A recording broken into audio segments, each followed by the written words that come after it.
অভিষেক বন্দ্যোপাধ্যায় পরিবার সম্পর্কে কুরুচিকর মন্তব্যকে সমর্থন করে দুই তরুণী হাততালি দিয়েছিলেন।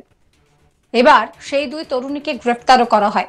পুলিশি হেফাজতে তাদের বেধড়ক মারধর করা হয়েছে এই অভিযোগ করা হচ্ছে। এই অভিযোগে সিবিআই তদন্তের নির্দেশ দিয়েছে কলকাতা হাইকোর্ট। বিচারপতি রাজস্বী ভারদ্বাজের বক্তব্য, যেভাবে নিজেদের হেফাজতে তরুণীদের মারধরের অভিযোগ উঠেছে পুলিশের বিরুদ্ধে, তাতে তাদের উপরে আর ভরসা রাখা যায় না। একই সঙ্গে তাই তদন্তের দায়িত্বভার দেওয়া হলো সিবিআই কে। আগামী 15ই নভেম্বর শুক্রবার সিবিআই কে তদন্তে অগ্রগতির রিপোর্ট দিতে হবে আদালতে। 1 অক্টোবর মঙ্গলবার মামলার শুনানিতে বিচারপতি দুজনের গ্রেফতারি নিয়ে প্রশ্ন তুলেছিলেন। বিচারপতি বলেন যে মামলা একটা, অথচ বিভিন্ন জেলায় একাধিক থানায় এফআইআর দায়ের হয়েছে। এটা কি হচ্ছে? অভিষেক বন্দ্যোপাধ্যায়ের মেয়ের বিরুদ্ধে কুরুচিকর মন্তব্য নিয়ে দুই বিজেপি মহিলা কর্মীকে গ্রেফতার করা নিয়ে প্রশ্ন তোলেন বিচারপতি। মামলাকারীদের আইনজীবী শুনানিতে বলেন যে আবেদনকারীদের পুলিশি হেফাজতে শারীরিক নির্যাতন করা হয়। জেল হেফাজতে মেডিকেল চেকআপ করার সময় তারা নির্যাতনের কথা জানিয়েছেন। কারো মন্তব্যে প্রতিবাদ করা এবং শুধু হাততালি দেওয়ার জন্য 26 দিনের জেল। একাধিক এফআইআর করা হয়েছে। পশ্চিমবঙ্গের বিভিন্ন থানায় এফআইআর দায়ের করা হয়েছে। আবেদনকারী দুই মহিলা কিছু বলেননি, তারা শুধু হাততালি দিয়েছিলেন। আবেদনকারীদের মুক্তির আবেদন করেন আইনজীবী। অন্যদিকে রাজ্যের যুক্তি ছিল মামলাকারীরা ম্যাজিস্ট্রেটকে নির্যাতনের বিষয় অবহিত করতে পারতেন। ম্যাজিস্ট্রেট পুলিশের দ্বারা প্রভাবিত নন। একজন রাজনৈতিক নেতার সন্তানের বিরুদ্ধে অত্যন্ত অবমাননাকর মন্তব্য, এটি লজ্জাজনক সত্য। এমন মন্তব্যের পর তারা হাততালি দিচ্ছিলেন, উল্লাস করছিলেন। এটা কি কোনো সুশীল সমাজে বলা যায়?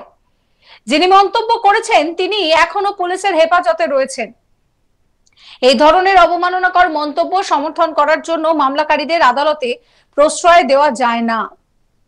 সোমবার 7 অক্টোবর মামলার শুনানি শেষে রায়দান স্থগিত রেখেছিলেন বিচারপতি। যদিও ইতিমধ্যেই দুই মহিলাকে জেল থেকে ছেড়ে দেওয়া হয়েছে বলে আদালত সূত্রে জানা যাচ্ছে, কিন্তু হেফাজতে মারধর করার যে অভিযোগ, সেই অভিযোগের তদন্তভার সিবিআই কে দিয়েছেন বিচারপতি রাজস্বী ভারদ্বাজ। এই নিয়ে আমার কলিগ মানস নস্করের একটি রিপোর্ট দেখাবো আপনাদের।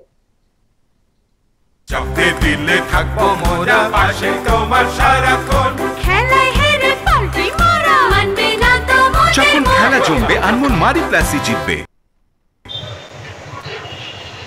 অভিষেক বন্দ্যোপাধ্যায়ের মেয়েকে নিয়ে কুরুচিপূর্ণ মন্তব্য, সেই ঘটনায় দুই বিজেপি মহিলা কর্মীকে পুলিশ হেফাজতে নিয়ে মারধর করেছিল বলে অভিযোগ ওঠে।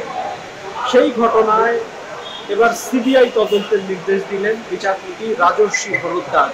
বিচারপতি পর্যবেক্ষণ, যেভাবে হেফাজতে নিয়ে পুলিশ যেভাবে হেফাজতে নিয়ে মারধর করেছে, এরপর আর পুলিশের ওপর ভরসা করা যায় না। সেই জন্য এই ঘটনায় সিবিআই তদন্তের নির্দেশ দিচ্ছে কলকাতা হাইকোর্ট। 48 ঘন্টার মধ্যে ওই মামলা সংক্রান্ত সমস্ত নথি, যাবতীয় তথ্য সিবিআই এর হাতে তুলে দেওয়ার নির্দেশ বিচারপতি রাজস্বী ভারদ্বাজের। আরজি করের ঘটনায় একটি প্রতিবাদ সভা থেকে কিছু কুরুচিপূর্ণ মন্তব্য করা হয়েছিল এবং সেই মন্তব্যে হাততালি দিচ্ছিলেন এই দুই মহিলা বলে অভিযোগ। তারপরেই রাজ্যের বিভিন্ন জেলায় একাধিক থানায় এফআইআর দায়ের হয়। কলতা থানায় এফআইআর দায়েরের পরিপ্রেক্ষিতে 7 সেপ্টেম্বর ও 8 সেপ্টেম্বর দুজন মহিলাকে গ্রেফতার করে পুলিশ। পরে তাদেরকে ডায়মন্ড হারবার মহিলা থানায় নিয়ে আসা হয়। প্রথমে যখন পুলিশ তাদের গ্রেফতার করেছিল, তাদের যে শারীরিক অবস্থা ছিল, কলকাতা হাইকোর্ট যে মেডিকেল রিপোর্ট তলব করেছিল, সেই মেডিকেল রিপোর্ট থেকে দেখা যায় যে যখন গ্রেফতার করা হয়েছিল তখনকার মেডিকেল রিপোর্ট এবং পুলিশের হেফাজতে নেওয়ার পর তাদের যে মেডিকেল রিপোর্ট, সেখানেই স্পষ্ট হয়ে যায় যে তাদেরকে মারধর করা হয়েছে। তারপরেই ক্ষুব্ধ বিচারপতি বলেন যে এই ঘটনায় পুলিশ যেভাবে মারধর করেছে তাতে পুলিশের উপরে ভরসা রাখা সম্ভব নয়, সেই জন্যই সিবিআই এর হাতে তদন্তভার দিচ্ছে কলকাতা হাইকোর্ট। যদিও এই ঘটনায় রাজ্যের মামলাকারীরা জানিয়েছিলেন যে এরকম ভাবে একটি ঘটনায় যখন যাদেরকে গ্রেফতার করা হয়েছে তারা মন্তব্য পর্যন্ত করেননি, তারা শুধুমাত্র হাততালি দিয়েছিলেন। সেই ঘটনায় কি একাধিক এরকম ভাবে একাধিক জায়গায় এফআইআর করা যায় এবং এইভাবে কি গ্রেফতার করা যায়, গ্রেফতার করে হেফাজতে নিয়ে মারধর করা যায়? যদিও রাজ্যের তরফে আইনজীবী আদালতে জানিয়েছিলেন যে ধরনের একজন রাজনৈতিক নেতার নাবালক সন্তানকে নিয়ে যে ধরনের কুরুচিপূর্ণ মন্তব্য করা হয়েছে সেই মন্তব্য একেবারেই সমর্থনযোগ্য নয়। যে কোনো সুশীল সমাজে, ভদ্র সমাজে এই ধরনের মন্তব্যকে সমর্থন করা যায় না এবং আদালত অন্তত সেই ধরনের মন্তব্য সমর্থন করতে পারে না। বিচারপতি রাজস্বী ভরদ্বাজ দুই পক্ষের বক্তব্য শোনার পর রায়দান স্থগিত রেখেছিলেন, কিন্তু আজকে যখন এই মামলা তিনি যখন রায় ঘোষণা করেন বা নির্দেশ ঘোষণা করেন তখন তিনি জানান যে পুলিশ যেভাবে হেফাজতে নিয়ে মারধর করেছে এর পরে আর পুলিশের উপরে ভরসা করা যায় না বা ভরসা রাখা যায় না। সেই জন্যেই এই ঘটনায় তদন্তভার পুলিশের থেকে সিবিআই এর হাতে দেওয়া হচ্ছে। পুলিশকে নির্দেশ দেওয়া হয়েছে আগামী 48 ঘন্টার মধ্যে এই মামলা সংক্রান্ত সমস্ত নথি এবং তথ্য সিবিআই এর হাতে হস্তান্তর করতে হবে।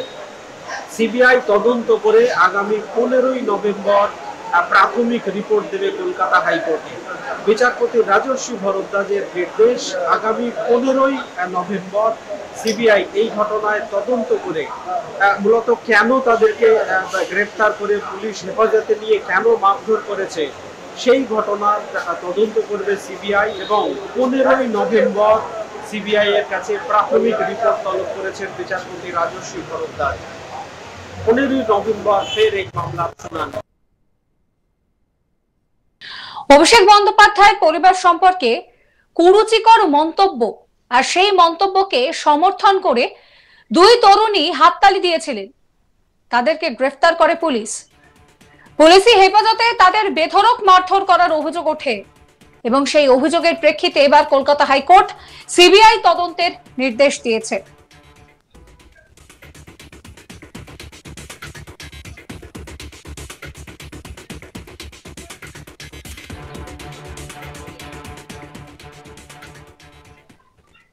সাবস্ক্রাইব করবেন আজ তাক বাংলার ইউটিউব চ্যানেলকে, ফলো করবেন হোয়াটসঅ্যাপ চ্যানেলও।